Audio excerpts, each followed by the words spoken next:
It was supposed to be the ultimate April Fool's prank, but when the tourists fired water at the royal guard's face, the silence that followed said everything.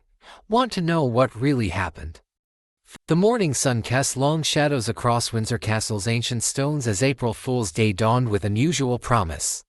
Tour buses had begun arriving earlier than normal, disgorging waves of camera-wielding visitors eager to capture the pageantry of the changing of the guard. Among them strode Jamie Wilson, his Australian accent cutting through the respectful murmurs of the crowd as he adjusted his expensive sunglasses. "This is going to be epic, mates," Jamie announced, his confident grin never wavering as he surveyed the growing throng of tourists. At 26, he'd built a modest online following back in Sydney with what he called consequence-free comedy, pranks that pushed boundaries while carefully dancing around actual repercussions. April Fool's Day at Windsor Castle couldn't ask for a better stage. His friends, Mark and Liam, exchanged uneasy glances as they trailed behind, cameras already rolling despite their evident reluctance. "Maybe we should just do the standard tourist thing," Mark suggested, his voice lowered. "These guards aren't exactly known for their sense of humor." Jamie scoffed, running a hand through his carefully tousled hair. "They're paid to stand there and look pretty. Besides, everyone does the usual try to make the guard laugh routine." "I'm going bigger."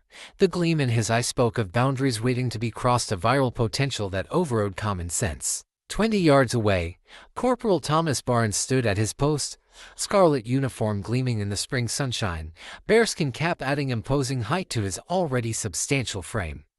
8 years in the King's Guard had taught him to read crowds instinctively. Most visitors showed proper respect, some tested boundaries with harmless antics.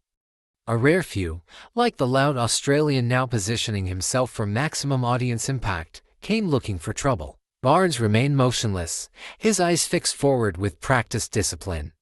Behind that stoic gaze lay years of rigorous training and service that the approaching prankster couldn't begin to comprehend. As Jamie and his reluctant cameramen drew closer, Barnes did what he'd done countless times before. He prepared to represent the crown with unwavering dignity, regardless of whatever foolishness April 1st might bring. "Look at him," Jamie stage whispered to his friends, loud enough for nearby tourists to hear. "Standing there like a department store mannequin. Do you think they select them based on who can look the most constipated?" Several American teenagers snickered, while a British couple shot disapproving glances. Jamie squared his shoulders and approached, his practice swagger honed through years of pushing social boundaries. Back home, he'd built his reputation on increasingly audacious stunts, from interrupting university lectures dressed as superheroes to staging fake proposals in upscale restaurants. Each prank required escalation. Each new video demanded more shock value than the last. "This whole getup is just fancy dress up," Jamie continued, circling the guard with exaggerated scrutiny. "Red coat, fluffy hat, shiny buttons. It's theater, not actual military." His dismissal betrayed profound ignorance about the elite soldiers who rotated between ceremonial duties and active deployment. "Jamie, seriously," Liam murmured, camera aimed reluctantly at the unfolding scene. "These guys are actual soldiers. I read that they're tourist attractions." Jamie cut him off with the confidence of someone who'd never faced consequences for his actions. "If they were real soldiers, they'd be off doing real soldier things, not playing statue for holiday photos." A middle-aged woman gently pulled her curious children back a few steps, recognizing the signs of impending disrespect. The crowd had begun to shift, some drawing closer in anticipation of entertainment, others creating distance to dissociate from whatever was coming. What Jamie failed to notice in his performance was the guard's eyes focused, alert, and bearing the unmistakable awareness of someone who'd faced situations far more intense than a tourist's misguided prank. While Barnes maintained perfect stillness, his peripheral vision tracked Jamie's movements with the instinctive assessment of a trained soldier. "Today's plan is genius," Jamie informed his increasingly uncomfortable friends. "Start small, build up, then deliver the ultimate April Fool's payoff. It'll be legendary." He pulled out his phone, checking the time. "We've got about 20 minutes before I unveil the main event." Mark shifted his weight, camera dipping slightly. "Maybe we should just get some normal photos and move on. There's that pub you wanted to try for lunch." And miss my shot at Royal Guard prank immortality. Not happening. Jamie's eyes gleamed with the particular determination of someone who measured his worth in views and reactions. Trust me, this is going to be the one that finally puts us on the map. Jamie began his performance with exaggerated military marching, legs kicking high, arms swinging with comical precision, a caricature of discipline intended to mock its genuine article. Attention, he barked in a terrible British accent. Royal Guard inspection. A ripple of uncomfortable laughter spread through the gathering onlookers. A family from Japan paused their photo taking, the father gently guiding his children a few steps back from the unfolding scene. A German couple exchanged whispers, their expressions making clear their disapproval even across language barriers. Meanwhile, a school group of teenagers in matching blue blazers watched with mixed reactions, some giggling, others visibly embarrassed. "Sir," a castle staff member approached, her tone professional but firm. "I need to remind you that the King's Guards are serving military personnel. We ask that visitors show appropriate respect." Jamie flashed his most charming smile, just having a bit of April Fool's fun. No harm done. He waited until she moved along before muttering, "Killjoy," just loud enough for those nearby to hear. Encouraged by having faced no real consequences, Jamie escalated. He moved closer to Barnes, posed for selfies with exaggerated faces, then pretended to polish the guards' buttons while providing running commentary. "Got a spot there, mate. Can't have the Queen's sorry. King's toy soldiers looking shabby." "This is getting out of hand," Mark whispered but continued filming, caught between friendship, loyalty, and growing discomfort. Near the school group, their history teacher spoke quietly but clearly to her students. "Despite what that young man is suggesting, the King's Guard are elite soldiers with combat training and experience. Most have served in conflict zones before receiving the honor of ceremonial duty." Jamie caught fragments of her explanation and rolled his eyes dramatically. "Hear that? Apparently, I'm messing with an elite soldier." His air quotes and mocking tone drew a few nervous laughs but increasingly fewer as the crowd's mood shifted. Throughout it all, Corporal Barnes remained perfectly motionless. His discipline, forged through years of training, had prepared him for far worse than tourist antics. His gaze remained fixed forward, his posture immaculate, his breathing measured and controlled. Only the slightest tension in his jaw betrayed that he was indeed human. Jamie, interpreting this composure as weakness rather than strength, grew bolder. "See, nothing. They might as well replace him with a waxwork. Probably be cheaper too." He leaned closer, examining the guard's face with theatrical interest. "Hello, anyone home, or did they just wind you up this morning and leave you here?" A few feet away, a castle security guard spoke quietly into his radio, eyes never leaving Jamie. The staff's tolerance was visibly thinning, yet Jamie remained oblivious, riding the momentary attention like a wave, already planning his next escalation. "Time to take things up a notch," he announced to his increasingly reluctant audience. "This is just the warm-up act." The morning wore on, and Jamie's antics grew progressively more intrusive. He began narrating an imaginary nature documentary about the elusive Royal Guard and its natural habitat, complete with exaggerated Australian accent. When that failed to provoke a reaction, he started a one-sided interview, holding an invisible microphone to the guard's face and answering his own ridiculous questions. "Does it hurt to wear a dead bear on your head all day?" No comment.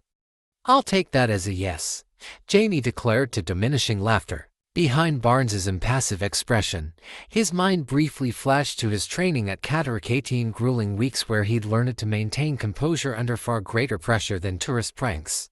He recalled his drill sergeant's thundering voice, "Your discipline reflects centuries of tradition. Your bearing represents the crown itself." The memory strengthened his resolve as Jamie's behavior worsened. "Jamie, seriously, let's move on," Liam pleaded, camera still rolling but enthusiasm long gone. "You've done enough for one video." "Not even close," Jamie replied, lowering his voice conspiratorially. "I haven't shown you the main event yet." He patted his backpack with a wink. "It's April Fool's, go big or go home." Mark stepped closer, genuine concern crossing his face. "What exactly are you planning?" "Just watch," Jamie grinned. "It'd be the ultimate guard reaction video." Trust me, people will be talking about this for years. Nearby tourists had begun giving them a wide berth, parents steering children to different vantage points, couples finding reasons to move along the courtyard.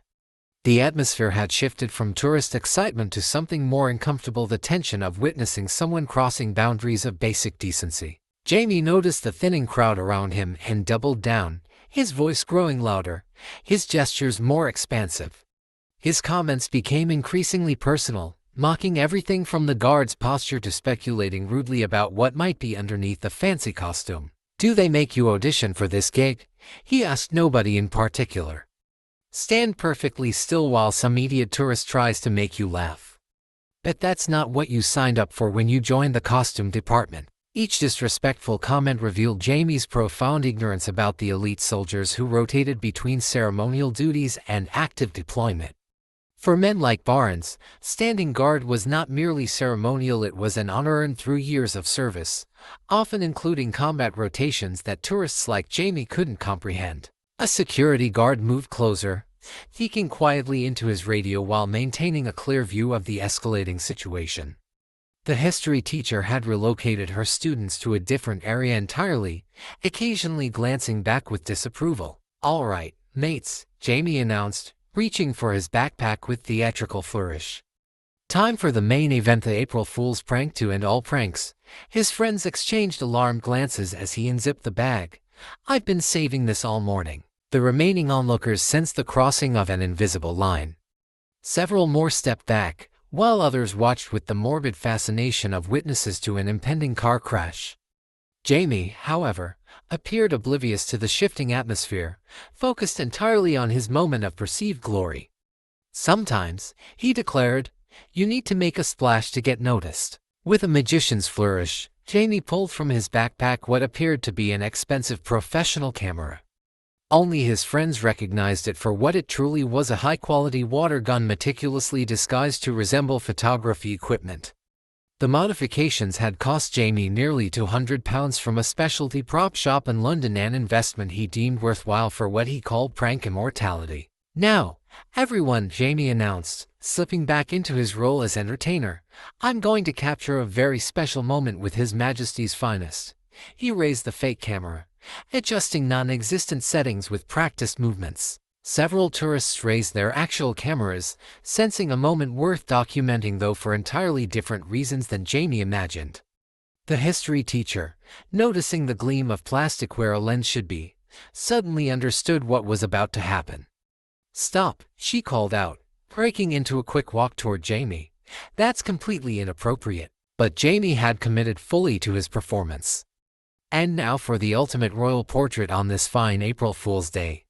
He began a theatrical countdown, playing to his dwindling but attentive audience. 3.1. The disguised water gun discharged with shocking force, sending a concentrated stream of water directly into Corporal Barnes's face.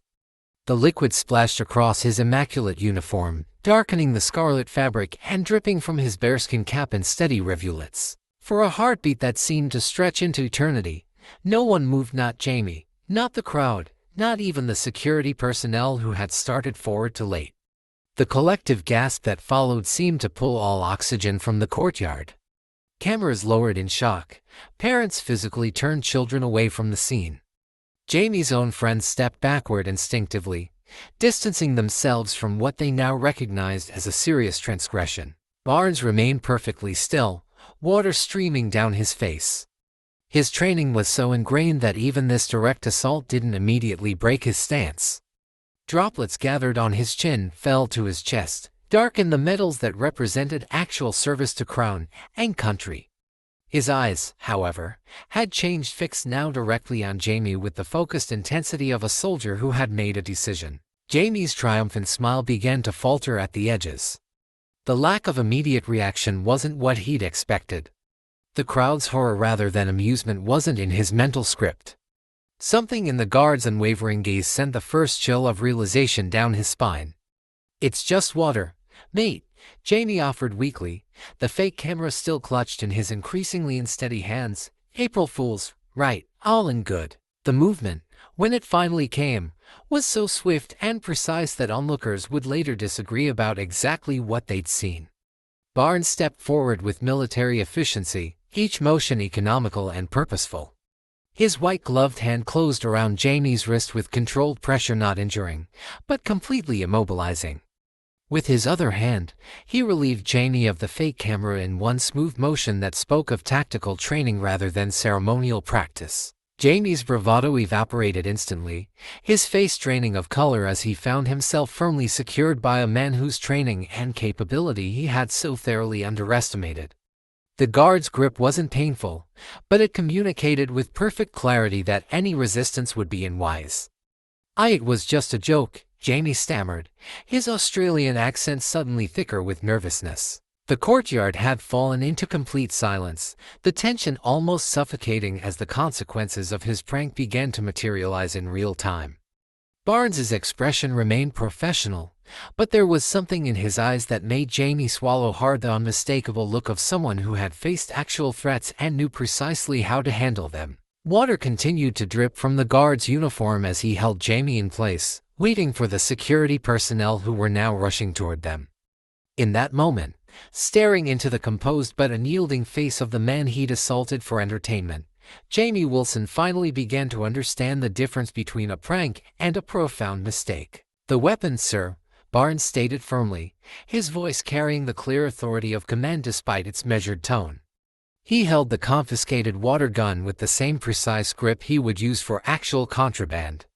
Jamie's wrist remained secured in Barnes's other hand, the guard's posture revealing years of tactical training that had nothing to do with ceremonial duty. "It's just a toy," Jamie protested weakly, his trademark confidence evaporating under Barnes's unwavering gaze. "Just a bit of April Fool's fun, no harm." "Assaulting a king's guard is a criminal offense," Barnes interrupted, each word precise and controlled despite the water still dripping from his face. "Not a prank, not a joke, not entertainment." The castle security officers arrived, positioning themselves on either side of Jamie. The crowd had formed a perfect circle around the scene, smartphones capturing every moment of Jamie's humiliation. His friends stood frozen, cameras lowered, their expressions a mixture of embarrassment and relief that they weren't standing in Jamie's place. "Just a prank, mate," Jamie attempted again, a nervous laugh dying in his throat as it met Barnes's steady gaze. "This uniform isn't a costume," Barnes replied, his composure remarkable given the circumstances. "These medals aren't props." He released Jamie's wrist as security took position, but his presence remained commanding. "Before standing on this post today, I completed a tour in Iraq. The men who stand at Buckingham Palace tomorrow returned recently from NATO exercises in Eastern Europe." Jamie blinked, his perception visibly shifting as Barnes continued. "Every button on this tunic, every crease, every piece of brass represents over 300 years of unbroken service to the crown. When you mock this uniform, you mock the sacrifices of every soldier who has worn it, including those who never returned home." The crowd remained silent, the only sound being the soft drip of water from Barnes's uniform onto the ancient stones beneath. Several older British visitors nodded in solemn agreement with the guard's words. "I didn't know," Jamie admitted, his bravado completely collapsed. "Honestly, I thought you were just ceremonial, not real soldiers. Every guard on ceremonial duty has earned their place through actual military service," Barnes explained. "The privilege of standing here comes after proving oneself in training and often in combat." One of the security officers spoke into his radio, confirming that police had been notified. Jamie's face paled further at this development. "Are those real medals?" Jamie asked, his tone completely transformed, genuine curiosity replacing his earlier mockery. Barnes gave a single nod. "Kosovo Peacekeeping Mission, 2018, Iraq, 2020. "I'm sorry," Jamie said suddenly, the words seeming to surprise even him with their sincerity. "I truly didn't understand who you are. I was being an idiot." The security officer began to guide Jamie away, explaining in low voices the potential charges for interfering with a king's guard. As they moved him toward the security office, Jamie looked back over his shoulder. "For what it's worth," he called, "I really am sorry. I was wrong about everything." Barnes acknowledged this with the slightest inclination of his head before returning to his position with practiced precision. In one smooth motion, he resumed his stance, shoulders back, chin up, rifle position perfectly. Only the darkened patches on his scarlet tunic gave any indication of the incident that had just occurred. The watching crowd remained silent for a moment longer, then slowly, respectfully, began to disperse. As they moved away, their manner had changed. Few posed for silly photos. More stood at a respectful distance, observing with newfound appreciation. Parents could be heard explaining to their children the true meaning of the guard's presence. Mark and Liam approached the security officers quietly, identifying themselves as Jamie's friends and asking what would happen next. Their cameras were now completely lowered, their earlier role as documentarians of Jamie's prank abandoned in favor of genuine concern. Through it all, Barnes maintained his post, the water slowly drying on his uniform in the spring sunshine. His eyes had returned to their forward gaze, his posture immaculate, his dignity completely intact despite the assault he'd endured. In the face of disrespect, he had responded not with anger but with education, a response that had transformed at least one tourist's perception completely. As the courtyard returned to its normal rhythm, the only evidence of the incident was the slightly darker patches on a scarlet uniform and the profound lesson etched into the memories of everyone who had witnessed it. Sometimes, the most powerful lessons come when our misconceptions meet reality head-on. What began as an April Fool's prank ended as a moment of genuine understanding about the men and women behind the ceremonial uniforms that guard Britain's royal traditions. While pranks can bring laughter and create memories, there's a clear line between harmless fun and disrespect, a line that becomes visible only when we take the time to understand the traditions we encounter, rather than dismissing what we don't immediately comprehend. If this story made you think differently about the Royal Guards, hit that like button and subscribe to hear more stories that might change your perspective. Don't forget to tap the bell icon to be notified when we post new videos about the people behind the uniforms. What April Fool's prank have you seen cross the line from funny to disrespectful? Have you ever gained sudden respect for a tradition after learning what it truly represents? Share your thoughts in the comments below. Check out more Royal Guard stories appearing on your screen right now, and we'll be back tomorrow with another new story reminding you what true service means. Don't forget, like this video, subscribe to Guards Moments, and hit the bell icon so you never miss an incredible story. Stay tuned for more jaw-dropping real-life encounters, and check out our previous videos appearing on your screen now. We'll see you in the next one.